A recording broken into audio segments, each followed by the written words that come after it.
Dans cette ville où les riches se dressaient comme des géants parmi des hommes accablés par la pauvreté, Gérald Deschamps brillait plus intensément que n'importe quel autre.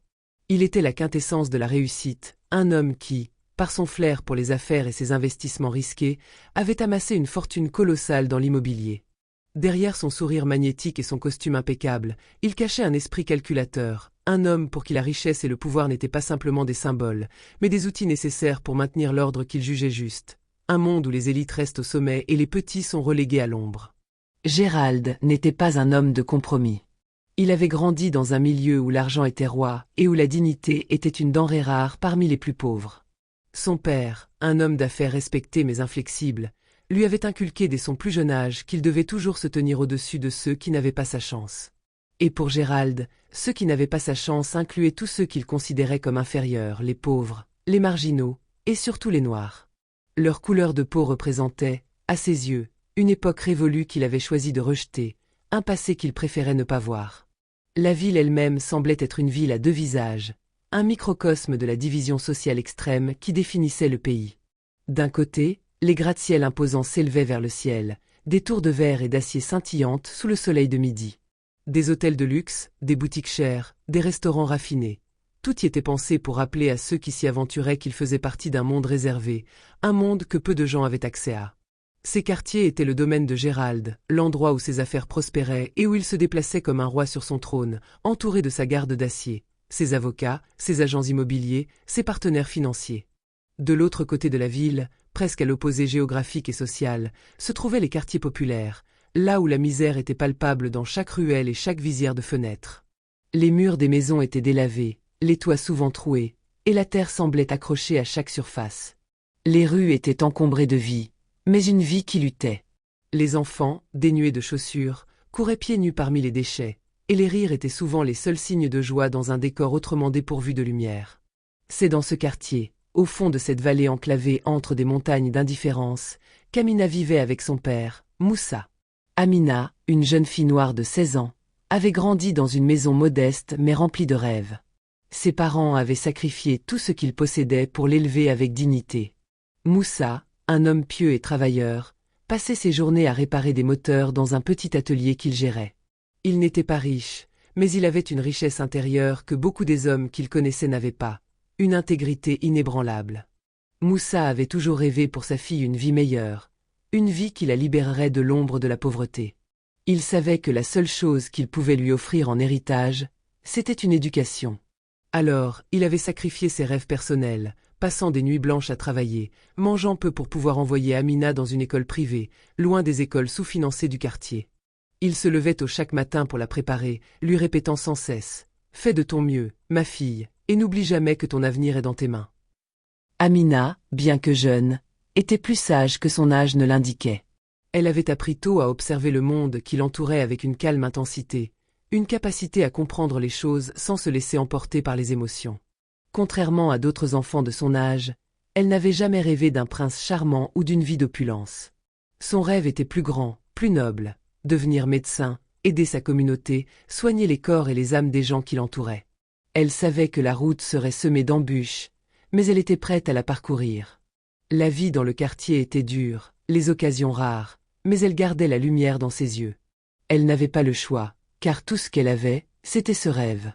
Cependant, comme souvent dans les contes de ceux qui luttent contre le destin, la réalité allait bien plus vite qu'elle. Le riche Gérald Deschamps, aveuglé par ses préjugés et son besoin de domination, allait croiser sa route d'une manière aussi cruelle qu'inattendue. Le magnate, dans son arrogance, cherchait une occasion de montrer à la ville entière que même dans ce monde de pauvreté, il pouvait écraser ceux qui étaient déjà au fond de la chaîne alimentaire. L'ombre des géants s'étendait sur la ville, et Amina allait bientôt se retrouver au cœur de ce jeu macabre, un jeu où la vie et la dignité des « petits » n'étaient rien face au pouvoir de ceux qui se croyaient au sommet. Mais l'histoire d'Amina ne se terminerait pas comme ceux qui ont été écrasés sous le poids de la richesse et du pouvoir. Au contraire, ce serait elle qui, à travers sa lumière intérieure, ferait vaciller les fondations même du système dans lequel Gérald Deschamps avait cru se construire. Un jour, alors que la ville sombrait dans la chaleur de l'été, Gérald Deschamps fit une proposition qui allait changer à jamais le destin d'Amina. C'était une idée qu'il avait mûrie avec une froideur calculée, Un stratagème pour marquer l'esprit de ses invités lors d'un événement de grande envergure, un gala somptueux célébrant ses dernières acquisitions immobilières. Son objectif était de faire quelque chose de spectaculaire, de grandiose, quelque chose qui imprégnerait les esprits et prouverait à tous ceux qui étaient sous son contrôle qu'il était, sans conteste, le maître incontesté de la ville. Il aurait pu choisir une mascotte banale, un artiste de cirque, ou une célébrité médiocre. Mais Gérald n'était pas intéressé par des symboles ordinaires. Il voulait quelque chose de plus profond, quelque chose qui représenterait, à ses yeux, une forme de pureté et d'innocence qu'il pouvait écraser sous le poids de son pouvoir. Un simple outil pour lui montrer, par une humiliation publique, à quel point il dominait ceux qu'il considérait comme des êtres inférieurs. Amina, la jeune fille noire d'un quartier pauvre, allait devenir cette mascotte. Gérald n'avait jamais eu l'intention de la voir comme une personne, mais comme un objet, un accessoire dans son grand spectacle de pouvoir. Il la fit enlever un soir, sans bruit, sans éclat, et la fit transporter vers un manoir isolé, un domaine vaste et solitaire à l'extérieur de la ville, où personne ne pourrait la trouver. Là, sous haute surveillance, elle fut enfermée dans une pièce luxueuse, mais sans fenêtre, sans lumière extérieure, dans l'isolement total. Gérald annonça alors, lors d'une conférence de presse, qu'il allait sacrifier cette jeune fille. Non pas physiquement, mais symboliquement, pour prouver à quel point il dominait la classe inférieure, pour exhiber sa victoire sur les petites gens, sur ceux qui étaient à sa merci. Ce sacrifice serait la démonstration ultime de son contrôle sur tout et tout le monde. Au début, lorsqu'Amina arriva dans ce manoir isolé et sinistre, son monde s'effondra. Elle se sentait comme une proie prise dans une toile qu'elle ne pouvait comprendre, mais quelque chose au fond d'elle refusa de se laisser écraser. Elle avait été élevée dans la dignité, dans la croyance qu'aucune situation ne pouvait briser l'esprit humain, tant que celui-ci ne se laissait pas faire. Elle se souvint des paroles de son père, Moussa. La dignité est la seule chose que personne ne peut te prendre. Et même si la peur faisait naître des frissons dans ses veines, Amina refusa de céder à la panique. Elle savait que la vraie bataille, ici, ne se jouait pas simplement sur la liberté physique, mais sur quelque chose de beaucoup plus grand, l'âme de celui qui l'avait emprisonnée. Les premiers jours furent les plus difficiles. Gérald et ses gardes la maintenaient sous surveillance constante, s'assurant qu'elle ne puisse jamais s'échapper. Mais il y avait des moments où il lui arrivait de la visiter, de la regarder derrière les vitres teintées du manoir, observant la jeune fille enfermée dans cette chambre aux murs de marbre froid. Il était perplexe face à cette force tranquille qu'il voyait en elle, un calme qui n'était pas de la résignation. Elle n'avait pas peur. Elle ne tremblait pas devant lui. Elle ne le regardait même pas avec la haine que Gérald attendait. Elle ne le vénérait pas non plus, comme il le pensait. Non. Amina semblait plus en paix dans cet endroit lugubre que lui ne l'était dans son empire de verre et d'acier. Intrigué par cette étrange réaction, Gérald commença à la regarder différemment. Chaque fois qu'il la rencontrait, il se sentait de plus en plus dérangé par son calme. Il n'était pas habitué à ce genre de silence. Ceux qu'il dominait tremblaient, suppliaient, étaient soit fascinés par lui, soit terrorisés. Mais Amina semblait presque détachée, comme si elle était plus en harmonie avec elle-même dans sa captivité qu'il ne l'était dans le monde qu'il s'était construit. Un monde où l'argent et le pouvoir, bien qu'abondants, semblaient vides. Un monde dans lequel il se noyait dans une solitude qu'il ne voulait pas admettre. Gérald commença à douter de sa propre victoire.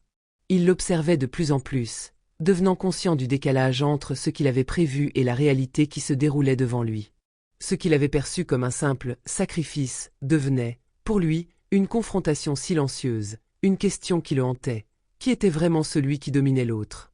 Amina, la jeune fille emprisonnée, ou lui, le riche homme de pouvoir, piégé dans ses propres croyances? Au fil des semaines, Gérald commença à se rapprocher d'Amina d'une manière inattendue. Au départ, ses visites étaient une formalité. Il venait la voir, l'observait silencieusement, vérifiant qu'elle restait à sa place, comme un objet exposé dans une galerie privée. Mais un jour, il s'aventura au-delà de la simple surveillance. Il lui posa une question, presque sans y penser. « Pourquoi restes-tu calme? Pourquoi ne te bats-tu pas contre ta situation ?» Il attendait une réponse qui correspondrait à son idée d'une personne faible, brisée, incapable de résister. Mais ce qu'il reçut en retour fut quelque chose de bien plus complexe.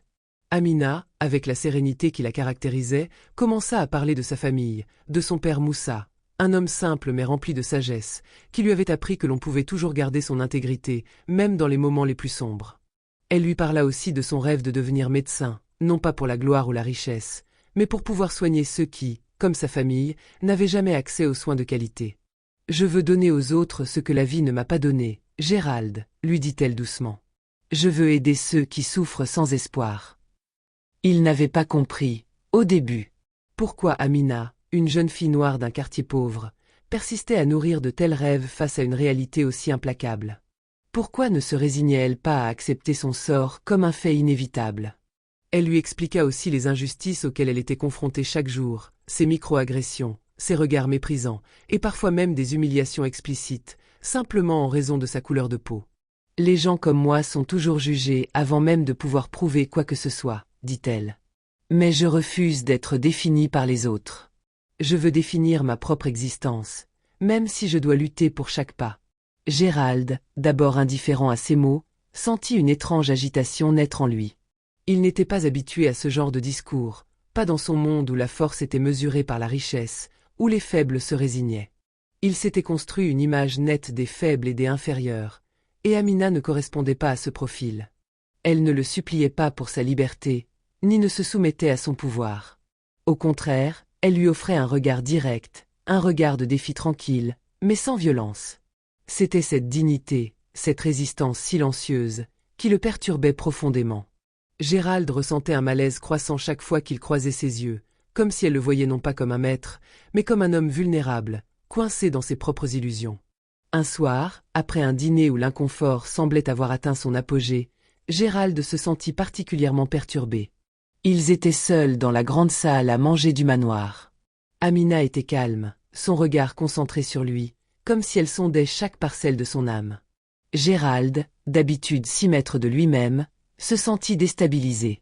Un lourd silence s'était installé entre eux, un silence que ni l'un ni l'autre ne semblait vouloir briser.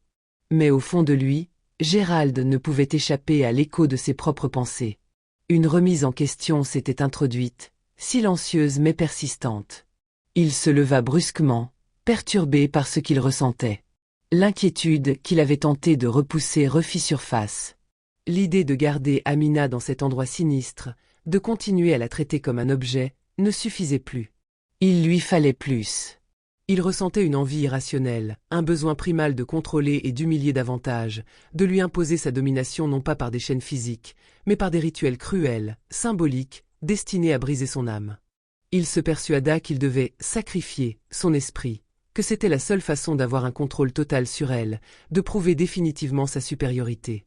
Mais alors, comme un éclair traversant son esprit, une voix surgit, une voix qu'il n'avait jamais entendue auparavant. Elle était faible, presque inaudible, mais elle le fit frissonner. « Et si tu t'étais trompé, Gérald ?» La question se fraya un chemin dans son esprit, lui glaçant le sang. Il se stoppa net, son corps tout entier figé par le poids de cette interrogation. Il avait l'habitude de contrôler, d'écraser, de se sentir supérieur. Mais ici, maintenant, il se sentait pris au piège de sa propre arrogante certitude. Et si tout ce qu'il avait cru, tout ce qu'il avait pensé être vrai, était en réalité une illusion? Un flot d'émotions contradictoires s'empara de lui.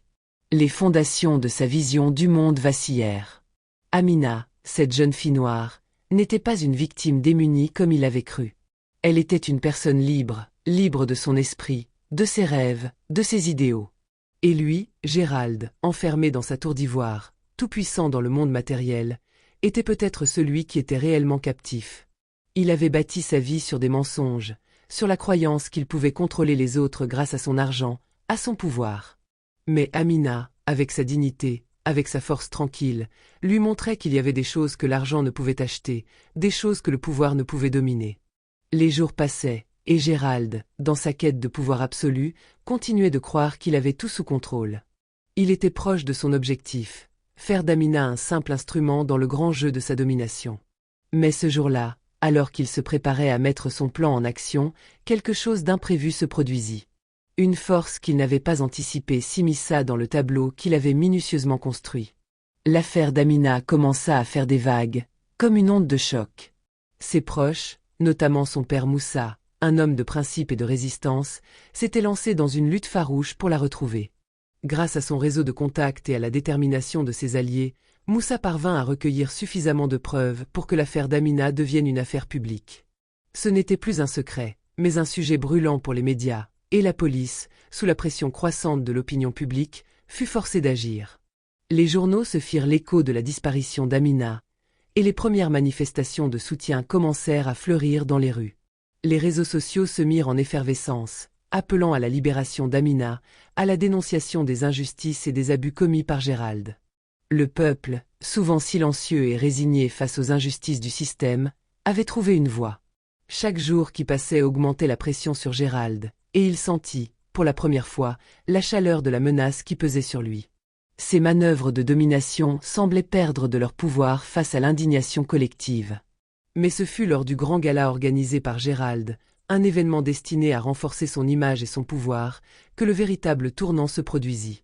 C'était une soirée de luxe, où des invités de haut rang, des politiciens, des entrepreneurs et des célébrités s'étaient rassemblés pour célébrer ses dernières acquisitions et son ascension.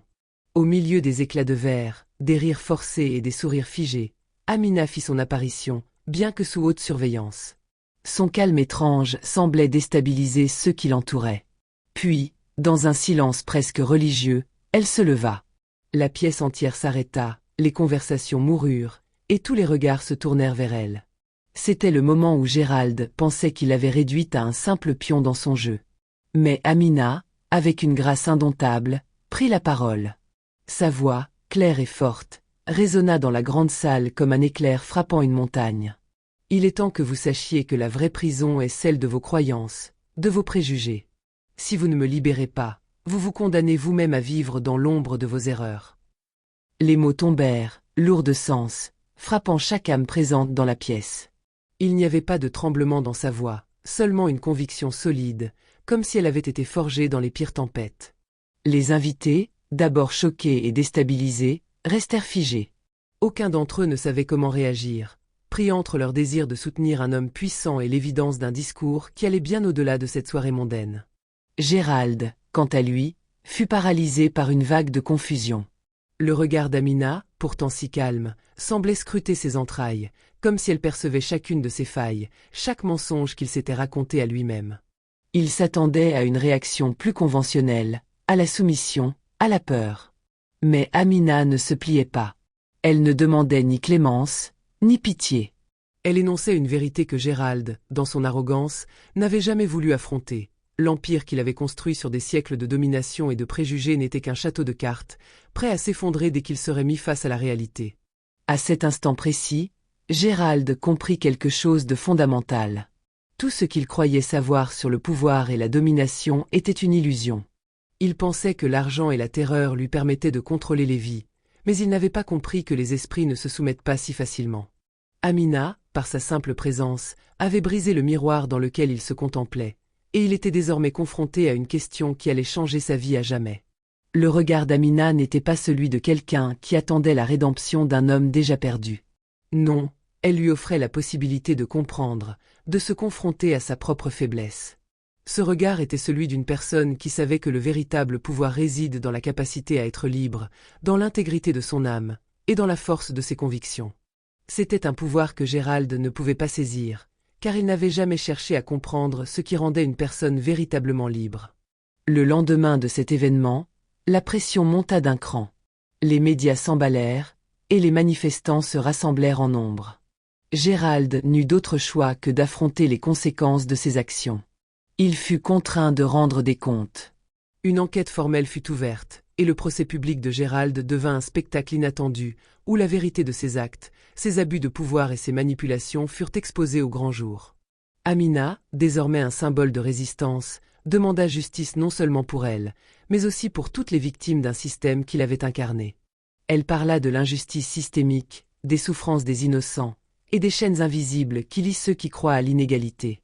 Mais plus que tout, Gérald se retrouva face à la plus grande question de sa vie. Qui était-il vraiment, au-delà de son argent et de son pouvoir?